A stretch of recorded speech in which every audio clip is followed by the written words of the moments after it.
lá, no documento Verdade de hoje, histórias de mistérios que rivalizam com qualquer uma do cinema. Crimes e lendas assustadoras que acabam se transformando em mito. E começamos pelo Nordeste brasileiro.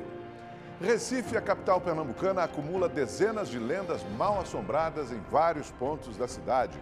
São histórias macabras que até hoje fazem arrepiar qualquer cidadão, mesmo o mais incrédulo. Uma dessas lendas ficou conhecida como a Emparedada da Rua Nova. Quem passa por aqui muitas vezes não se dá conta do mistério que ronda o sobrado de número 200 da Rua Nova, no centro do Recife. É neste endereço, hoje um ponto de comércio movimentadíssimo, que uma moça enfrentaria um trágico fim. Essa história se passa no Recife do século XIX. Reza a lenda que Clotilde, filha de um comerciante português muito bruto, muito vingativo, teria engravidado de um rapaz que possivelmente morava em um desses sobrados aqui. O pai, ao saber da gravidez, mandou matar o rapaz. Depois ele tentou casar a filha com um sobrinho dele. Diante da recusa do rapaz, o pai condenou a jovem a um macabro castigo: ser emparedada viva, aqui neste sobrado. Essa vendedora conhece bem a lenda. Eu acho que não é lenda não, porque a gente já teve uma pessoa que passou e que era antigo, um senhor, e ele falou que realmente aconteceu isso aí. Insistimos para que ela nos levasse aos andares de cima do sobrado. Mesmo morrendo de medo, ela guia nossa equipe, até certo ponto. Depois ela nos deixa sós. Hora de viver de perto a lenda assustadora. A história foi contada pelo escritor José Maria Carneiro Vilela, num livro publicado em 1886. Mas até hoje, não se sabe se o crime aconteceu ou tudo não passou de imaginação. Dizem que quem passa pelo casarão à noite corre o risco de ouvir a voz de uma mulher pedindo socorro, barulho de cadeado arrastando pelo chão e pisadas fortes. Hora de ir para outro ponto da cidade. Na área do Porto do Recife, fica o lugar mais assombrado da capital pernambucana, a Cruz do Patrão. Erguida no século XVIII, o monumento, todo em alvenaria, possui 6 metros de altura e uma energia misteriosa que paira quando a noite cai. É o que relata o jornalista e cineasta Adriano Portela, que se inspirou nessa lenda para fazer o próximo filme dele, Recife Assombrado. Que aqui foi um ponto que as embarcações dos navios negreiros passavam, paravam aqui, e muitos escravos os escravos doentes, eles eram enterrados aqui, ao pé da Cruz do Patrão. E outros eram chicoteados ali, ao pé da Cruz do Patrão também. Então, contam os historiadores que essa energia assim dos escravos que foram enterrados, dos escravos que foram surrados, fica aqui nesse ambiente. Por isso que ele é o ponto considerado mais macabro do Recife, é esse ponto daqui hoje. Até hoje, quem passa por aqui à noite vê coisas estranhas. Existe uma lenda que escuta-se gritos de escravos sendo surrados, né? Escuta-se gemidos, sussurros, gritos assim de terror, de pânico, como quem está sendo enterrado, né? A pessoa apanhando. Então diz que quando perto de meia-noite essas almas começam a sentir toda essa tortura aí, perto de meia-noite escutam essas coisas. Tem os passeios, as embarcações que passam por aqui, várias pessoas, eu nunca escutei não, mas várias pessoas passaram perto de meia-noite e já disseram que escutaram bastante coisa aqui. No passado já tentaram tirar a Cruz do Patrão daqui, mas ela resiste. Já tentaram tirar, já tentaram derrubar, mas ninguém consegue. Já tentaram fazer espaço cultural de outra coisa que tem nada a ver de assombração aqui, mas até agora ninguém conseguiu mexer na Cruz do Patrão. A gente vê que tem um porto aqui, né? Tem um montão de coisa, embarcação, tudo, mas a cruz ninguém derrubou, continua aí. O pessoal tem medo de derrubar. Terceira parada, Praça Chora Menino, outra lenda horripilante.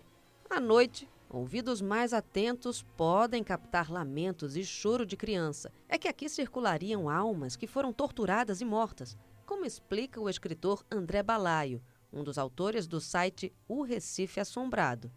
Chora Menino, né, todo mundo conhece, é o nome oficial da praça, que na verdade é uma história relacionada com a revolta que houve no século XIX, ali em 1831, chamada Setembrizada. em que soldados se rebelaram contra os oficiais e houve matança, eles saíram matando as pessoas, os civis nas ruas. Isso aqui era um descampado, não era uma praça ainda, e mataram muitas crianças também.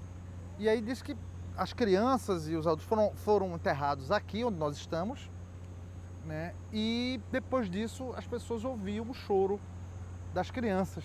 E por isso que é chora menino, porque as pessoas passavam, ouviam um lamento, um barulho, como se fosse choro, né? Tem gente que não tinha muita graça, dizia que eram sapos fazendo barulho, assim, mas a gente quer acreditar que na verdade eram fantasmas mesmo fazendo o choro ali. A Casa da Cultura, um dos principais pontos turísticos do Recife, também esconde assombrações. Aqui onde hoje é um centro de compras de artesanato, funcionou a antiga Casa de Detenção do Recife. E há relatos de pessoas que são perseguidas por fantasmas de ex-presidiários e também pela alma do terrível Boca de Ouro.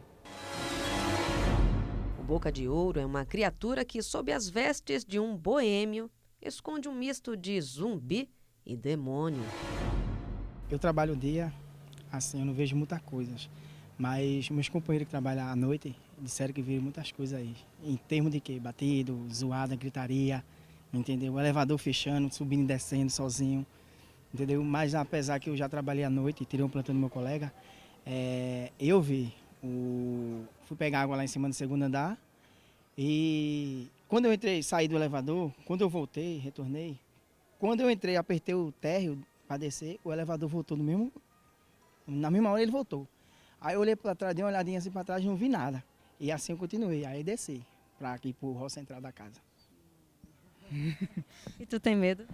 Não, né? É o costume já, né? É o dia a dia, é o do trabalho da gente. E apesar que eu trabalho de dia, como eu já falei, e eu também não vejo nada. Okay? Você contou uma história também que um rapaz viu um senhor assim sentado no... Como é que foi isso? Isso. Foi um domingo à tarde, a casa fecha de 2 horas. Aí ele estava largando. Aí eu estava aqui fora e ele veio ali. Quando ele olhou lá para o raio oeste, aí ele viu um senhor sentado, olhando para ele. Ele pensava que era eu. Nisso, quando ele chegou aqui, retornou aqui, olhou para mim e fez: "Oxê, João, não é tu que estava ali não?" Eu falei: "Não, estou aqui faz tempo." Ele falou assim: "Mas rapaz, eu vi ali no raio oeste ali, um senhor sentado, pensava que era tu." Aí eu disse: "Oxe, que é isso, rapaz?" Ele disse: "É sério, você já me arrepiei." Solange trabalha aqui há 33 anos e sabe de muitas histórias esquisitas aqui na Casa da Cultura. As pessoas de primeiro tinham medo de ficar à noite, né? Durante o dia não, à noite, porque escutava porta bater, porta abrir sozinha, pessoas descer. Aqui mesmo teve vigilante que ele contou que só um conseguiu ficar aqui porque ele fechou todos os raios, tudo direitinho, trancou tudo, cadeado. Quando ele ficou no hall da casa, ia 3 pessoas descendo. Ele sacou do revólver, pelo menos eu derrubo, tá? A grade tá fechada. Quando ele voltou, não tinha ninguém. E numa boa história mal assombrada, não pode faltar um cemitério, não é mesmo? Entre os milhares de túmulos daqui do cemitério de Santo Amaro, um deles se destaca. Em tons de rosa e coberto por brinquedos e bonecas, descansa a menina sem nome. Uma garotinha que foi brutalmente estuprada e assassinada. Esse caso ocorreu na década de 70 no Recife e gerou muita comoção, além de uma crença. Quem reza por ela alcança uma graça. Quem acredita pode vir aqui e fazer um pedido que vai alcançar, como eu já alcancei muito pedido dela. Verdade ou não, as lendas urbanas da Veneza brasileira fazem parte da cultura e da vida de quem mora aqui. No Rio de Janeiro, uma lenda de uma bruxa assombra um bairro da cidade. E até em prédios políticos, a Cidade Maravilhosa traz histórias assim.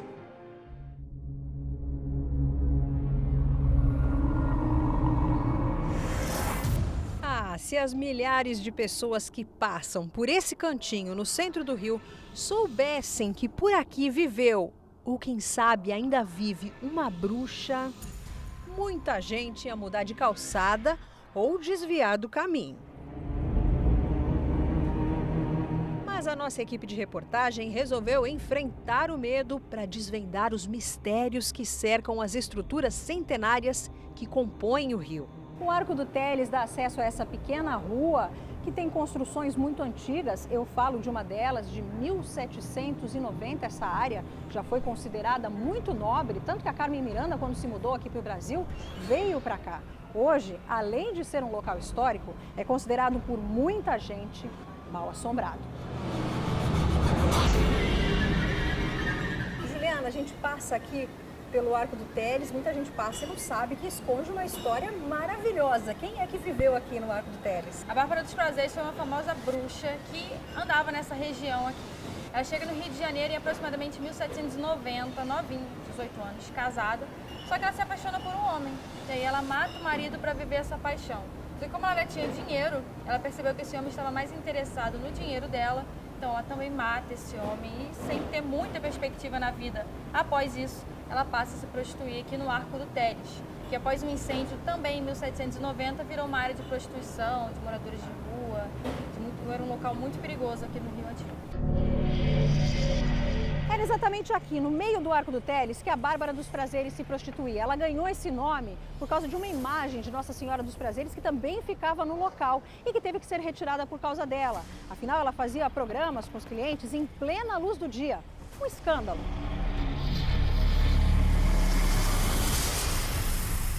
Bárbara também se envolveu com magia negra e diz a lenda que ela se banhava com o sangue de crianças. Quando ela ficou mais velha, ela buscou um ritual para tentar ficar mais jovem. Ela encontra essa saída que seria sacrificar as crianças e se banhar nesse sangue.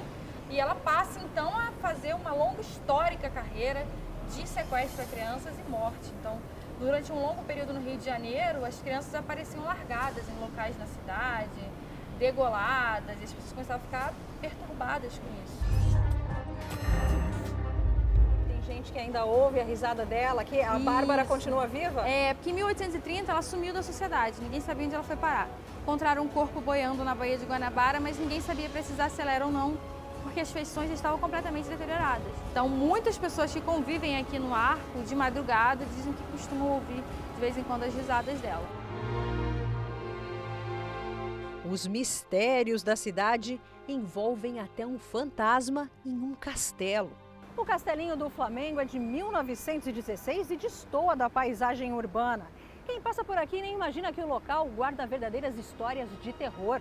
Já foi até chamado de Castelinho das Bruxas. A lenda é de que um fantasma de 100 anos assombra o local. Tereza, esse lugar é mal assombrado? Eu acho que sim.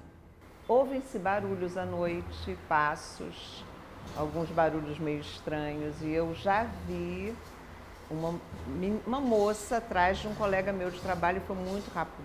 Eu olhei para ela, eu olhei para ele e vi a moça atrás e sumiu muito, muito rápido. Qual é o fantasma que tem aqui, Tereza? É uma menina que viu os pais serem atropelados por um bonde em frente na época que passava bonde, em frente ao Castelinho. Depois da morte dos pais, a Maria de Lourdes ficou com um tutor. E essa pessoa teria roubado os bens e trancado a garota aqui nessa torre. Na época, não havia esses vidros. A Maria de Lourdes não aguentou tantos maus tratos e acabou se jogando da torre lá embaixo. Tem gente aqui que não fica por causa do fantasma? Já teve um guarda municipal que não ficou porque sentiu que ela estava... O pescoço dele estava apertando, ele saiu correndo daqui e nunca mais voltou. Isso foi uma noite. Eu não estava aqui ainda, mas aconteceu. Os outros guardas todos falaram que foi verdade.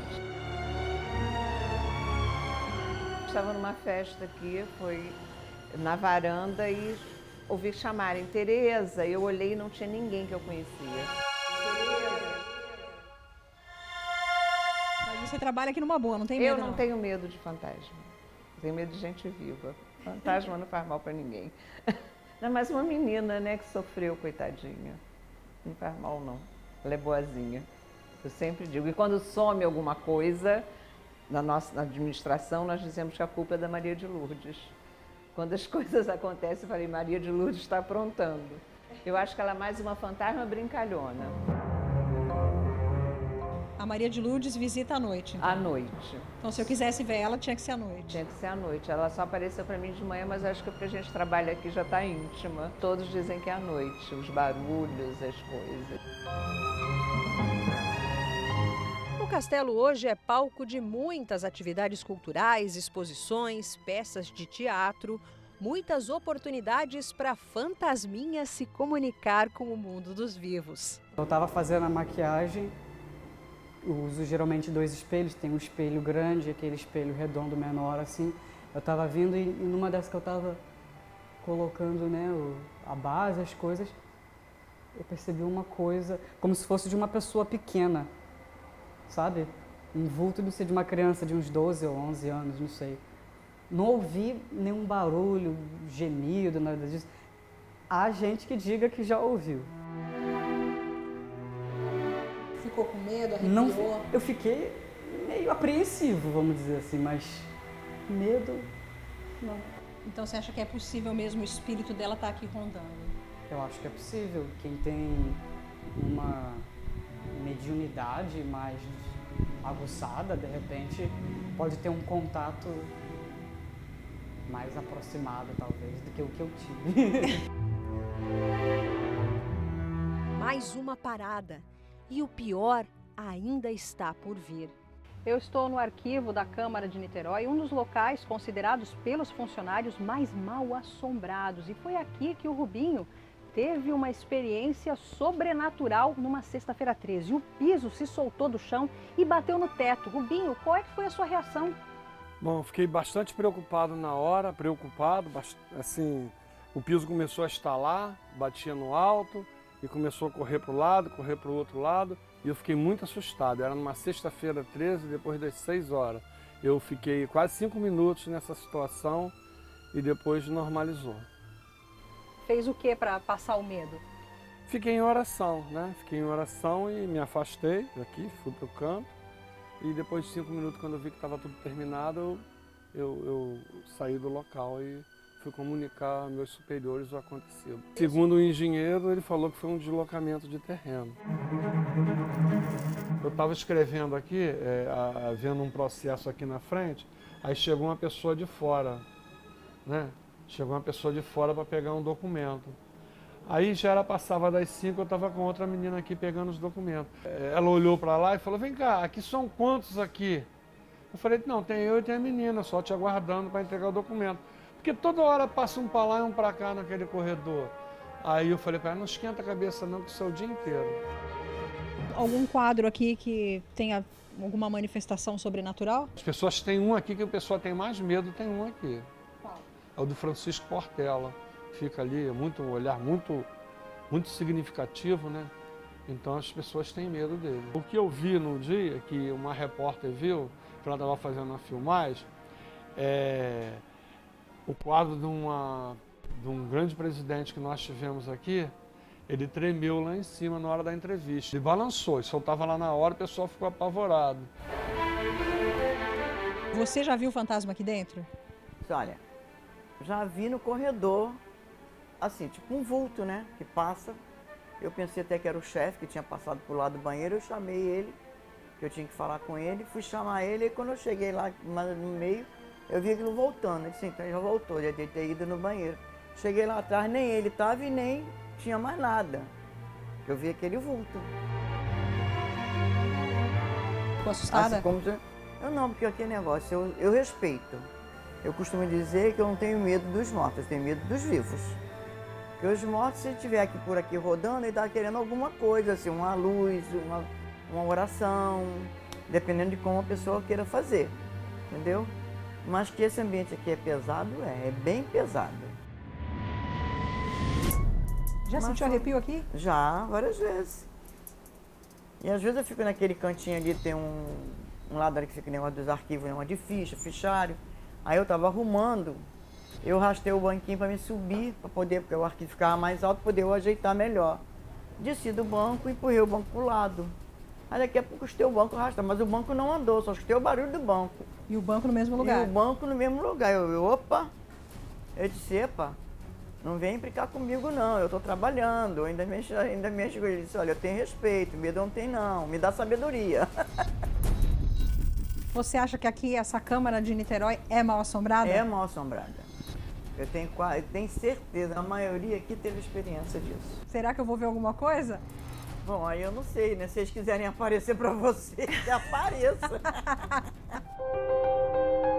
Teve um fato assim que marcou muito, foi no velório do ex-presidente da Câmara, Armando Barcelos, que durante a madrugada, assim, ao entrar no banheiro, quando a gente dava descarga e saía, a gente escutava uma gargalhada, assim, meio apavorante.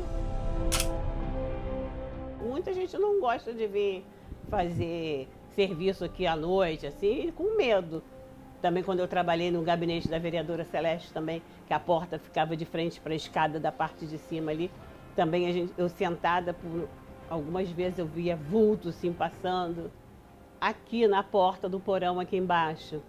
Às vezes quando eu entro pelos fundos aqui do arquivo, assim, eu sinto uma coisa meio aqui, às vezes eu fico toda arrepiada, o corpo todo. Infelizmente, nem a bruxa e nem os fantasmas apareceram durante a reportagem, mas não quer dizer que eles não existam.